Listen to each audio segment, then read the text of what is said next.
Hi guys, my name is Makar, and today we are going to recreate this animation. I'm going to use Cinema4D 2025.2, but I'm pretty sure you could create it in all the versions, basically any versions that have particles in it. So, without further ado, let's start. Let's create torus. Let's increase number of subdivisions, 128 by 128, and let's make it plus z orientation. I also have enabled my polygons so I could see them. You need to press NB in case you don't see them. And yeah, what we are going to do next, press C to make it editable object, change to edges mode, and let's select some edges, some loop edges. In order to do that, you need to choose instrument loop selection, press U and then L, and hold shift and select some loops. So these lines, they're going to be the places where our cloth material won't work, and we are going to blow our torus, and in these parts it's going to stay the same way as it is now. So let's select some more. You can select in your way, any way you want. So after we selected all these loops, let's press Shift C and type H2 and choose H2 spline. Double click on it, and now we have splines that are going to drive our vertex map on a torus. Let's press right click, go to simulation, go to other text and create vertex map. In vertex map, let's choose fields, delete freeze, we don't need it, and drag our splines over here. Select spline, and here choose mask, and let's decrease distance to something like 3 centimeters. Now let's go, let's select torus, press right button, go to simulation tech and choose balloon. Here let's overpressure increase to 3 and expansion time increase to 90 frames. Then go to surface, increase bendiness to something like 10,000 and 10,000. And target length, let's put 125. And then here in a balloon tag, in a balloon tab, let's drag here our vertex map. Go to the scene, Control D or Command D on the Mac. Go to simulation scene and disable gravity. And now let's see what we get. And one thing we need to change. Our balloon tag will work only in the areas where is yellow color. So we need to invert these colors. Go to vertex map and create invert. Now we can see that there is some resistance over here, but it's not exactly what we are looking for.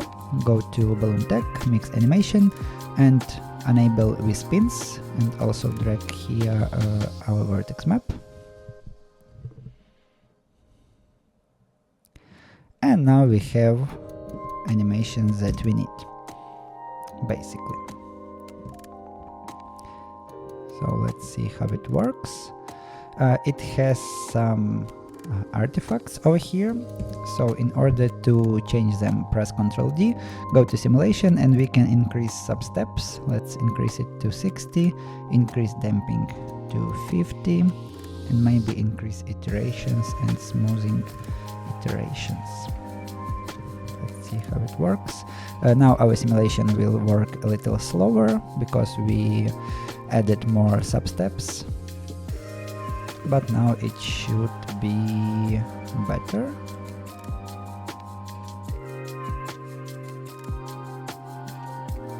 Yeah, it's maybe not ideally, but it's good enough. Anyway, we are not going to use this animation in the final, in the end, so basically it's good enough for our purposes. Let's now make a little art direction to our animation. Let's create cylinder, put it in +Z orientation, maybe increase rotational segments, and put it somewhere here near our torus. And on this cylinder we are going to add collider tag.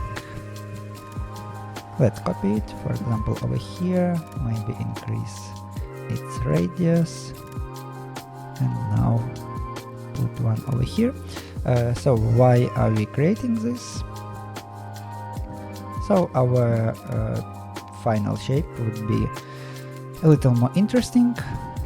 So because these cylinders have collider tag on them, they don't let the shape to go this way, and now we have a little more interesting shape. So maybe let's not wait while we have these artifacts with our animation. Let's wait maybe till 90th frame.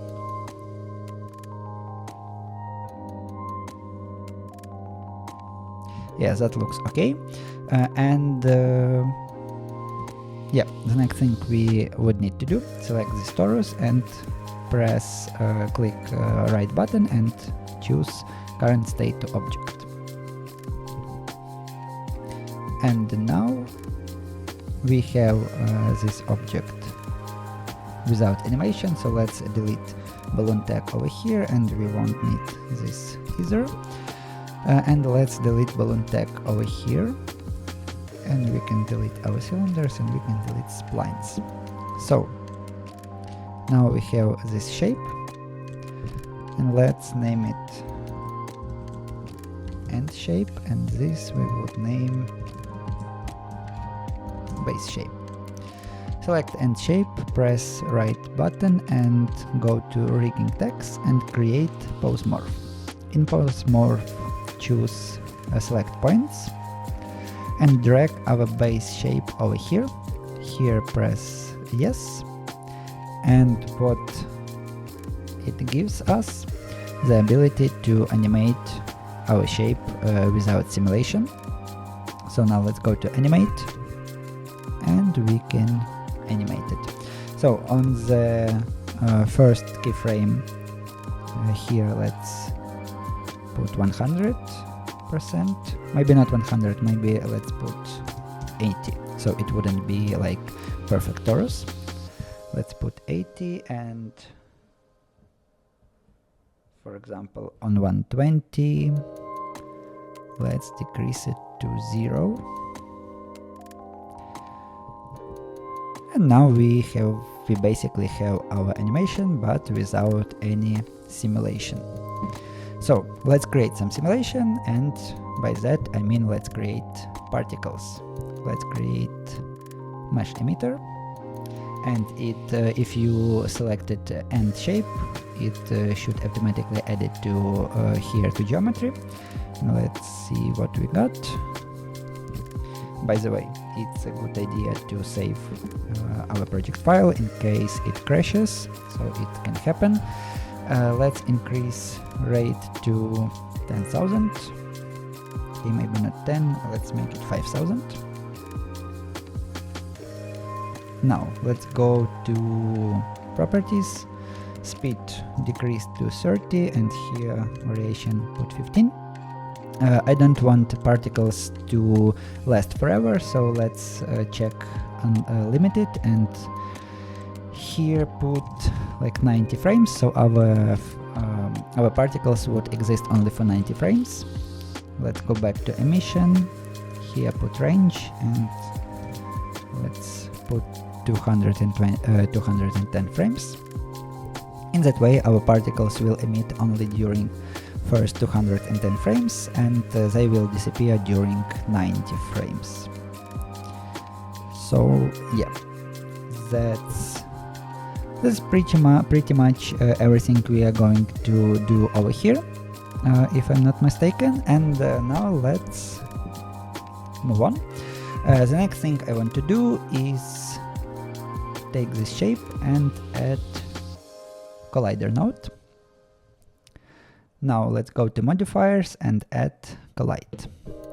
In that way our particles won't go through our geometry, and over here you would see that they would bounce off. Now it's not so obvious right now, but let's go to forces, create field force, and drag over here our end shape. Mode change to surface, and radius let's put 2000 centimeters, and strength let's put to 150. 150, we don't need to see our field force. Let's go to display and uncheck display box. And now you can see that our particles they collide with our geometry. Now let's go to simulate, create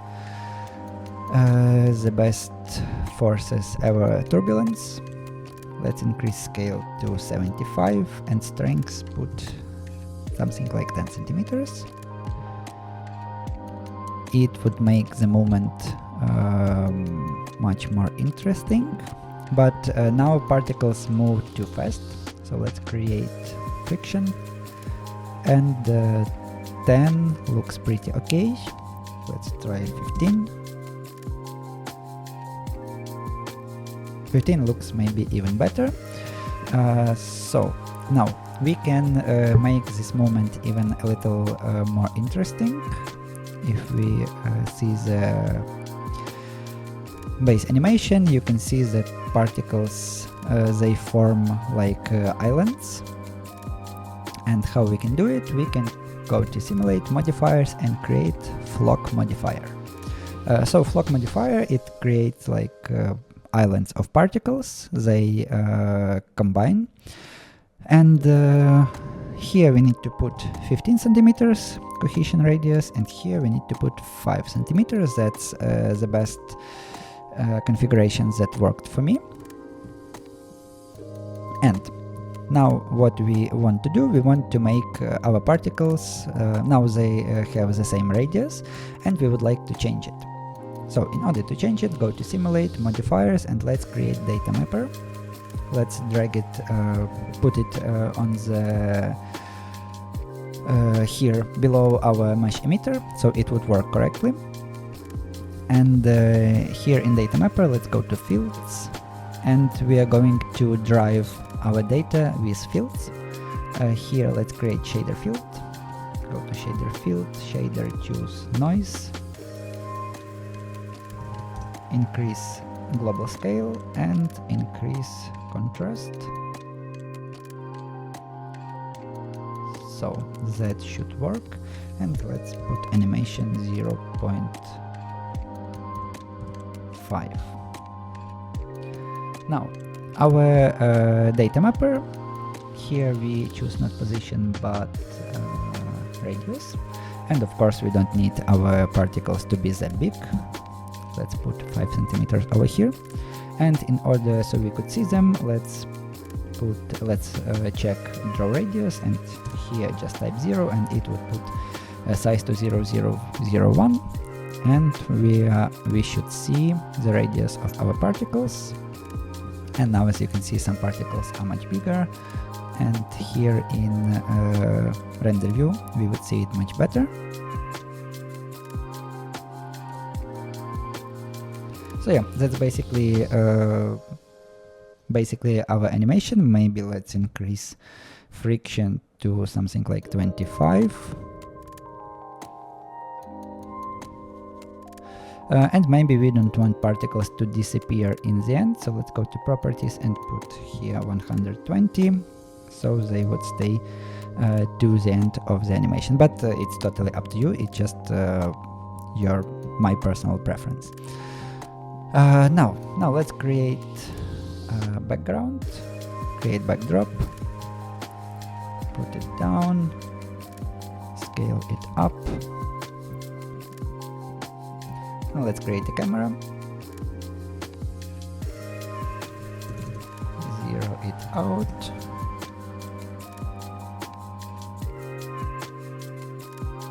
So it looks okay. Here we can maybe increase it to 100, but it's also completely up to you. It doesn't change like anything very dramatically. So yeah, that looks pretty okay. Now let's create some dome light, and at the dome light I choose HDRI map that is called Dry Meadow. You can find it on polyheaven.com, or you can also use any HDRI maps here in Project Manager. So let's now create material. This would be our background. Maybe make it a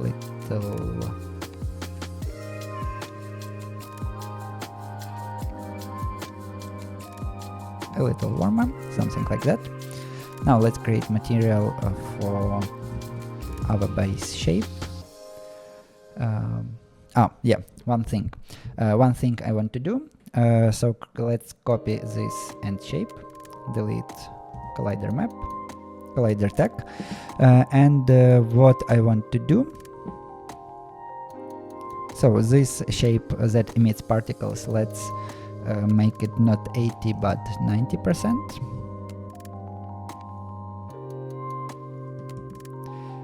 And here we would make, let's put 75, so it would be bigger. And now when we see animation in this second shape that we copied, let's put here not 0% but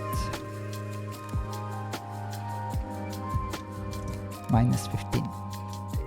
So now let's hide this one, the one that emits particles. In that way our particles won't be on the surface of this shape. They would go through it, but not completely. And here you can see that my particles, they don't like go over the shape, they go through it, and it gives just a little like a small detail, but as for me it looks much more interesting. Now let's put our material on the second shape we copied. Here let's increase transmission, let's put dispersion to 1. Also let's go to thin film, increase thickness and increase IOR, and we would also increase IOR over here, and maybe decrease roughness to something like 0.05. So yeah, that's the effect we are looking for. Maybe let's move our background a little bit down. Now let's create material for our particles. But in order to make our particles more interesting, we need to create another modifier, and now it's color modifier. So also drag it down over here, and let's go to color manager. Property, let's choose velocity. Let's delete this node, we don't need it, and this we will change to white, and let's see what we get. And we can see that almost all particles now are red. So this upper, it means, what does it mean?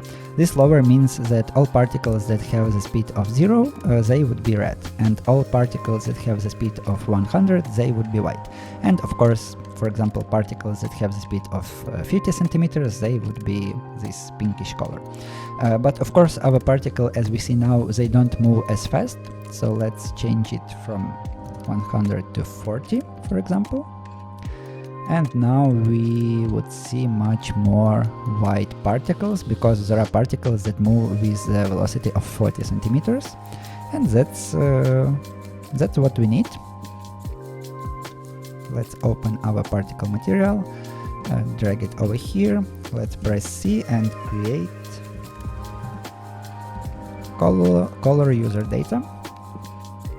Now over here we go to presets, particles, particle color. Now let's solo it and also let's put this material on particle group, and we can see that now here in this node we have all the information from color mapper. Now let's create blender, material blender. Let's connect it to blend color, and let's create incandescent material and create it to material color.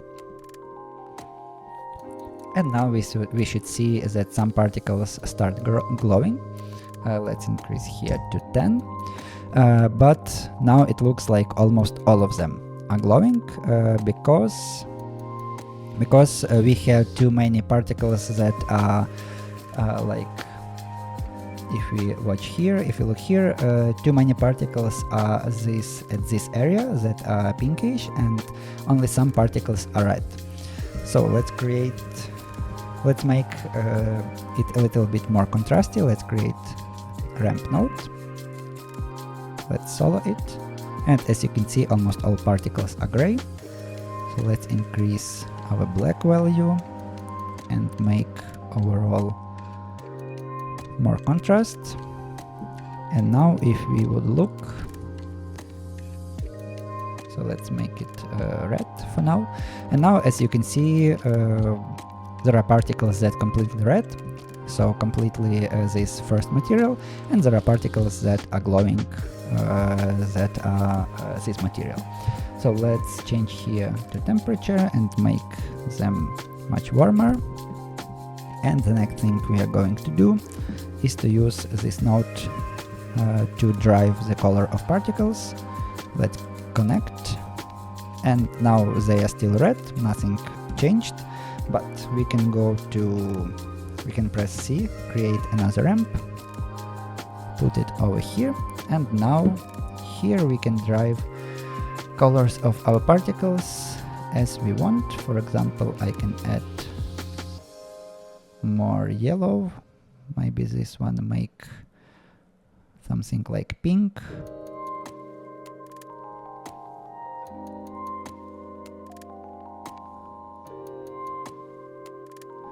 And now as you can see, I can drive the color of our particles. I can make some of them, for example, red, some of them more yellowish. Maybe let's make it a little bit more saturated. So yeah, now with this ramp I can control color of my particles. Let's go to material, increase metalness to 1, here increase roughness to 0.35, and that looks pretty okay to me. Maybe like make it a little bit more orange. And in this material I'm not sure about dispersion, maybe let's increase it to 10. Yeah, that looks much better, because it was too colorful as for me. And the last thing, let's select this object and make it a child of thicken, and thickness let's put to 1 centimeter. And now maybe let's see if I put 1 over here. Yeah, I can now decrease this value to 1 and it would work okay. So now let's look at our animation, what we are getting. So what I don't like when particles emits from the very beginning. So how can we change it? We can animate 2 parameters. First of all, we can animate this parameter. Let's go to, for example, frame 90, put a keyframe over here. Let's go to the beginning of animation and change it to 0 and put another keyframe. And the same we are going to animate mesh emitter. Let's go to frame 120, create a keyframe over here with value 5000, and at the beginning we would create a keyframe with value 0. In that way our particles at first they would be small and won't emit as much, and only by the 60th frame we would see more particles, and in that way I think animation is much better. So the last thing I want to do is to make lighting a little bit better. So we have our dome light, and yeah, let's rotate it.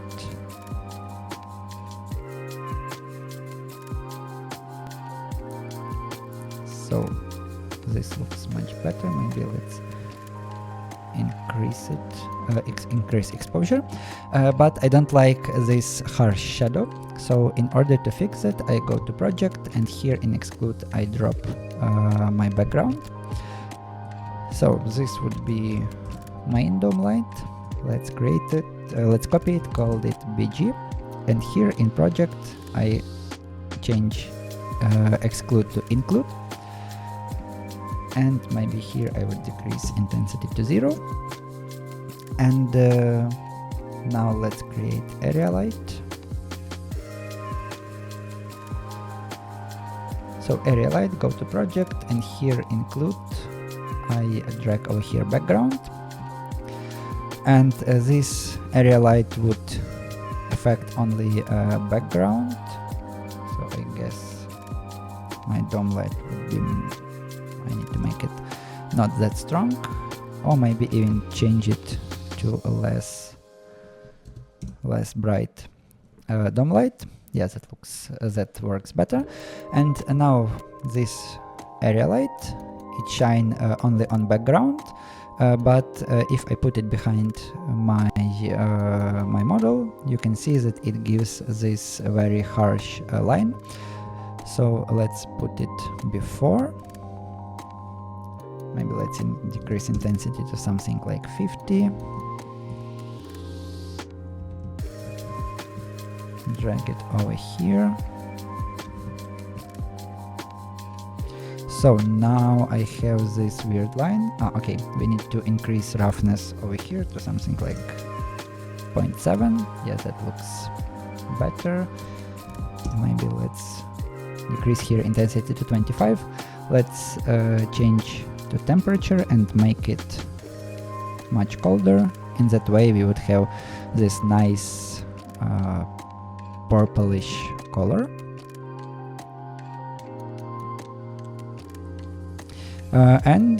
Yeah, that's basically our animation. Of course, you need to animate a camera, yeah, the last thing we need to select camera, go to lens effects, change to override, so we would have, so our particles would shine. Maybe let's decrease this dome light so it wouldn't be so bright.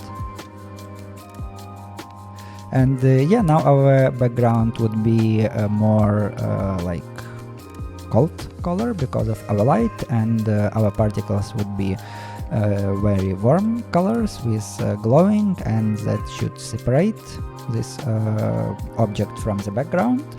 Yep, that's basically our animation, what we wanted to create. So yeah, thank you for watching. Write comments if you liked this tutorial, or share it with friends, with anybody who would like it, and see you in the next videos.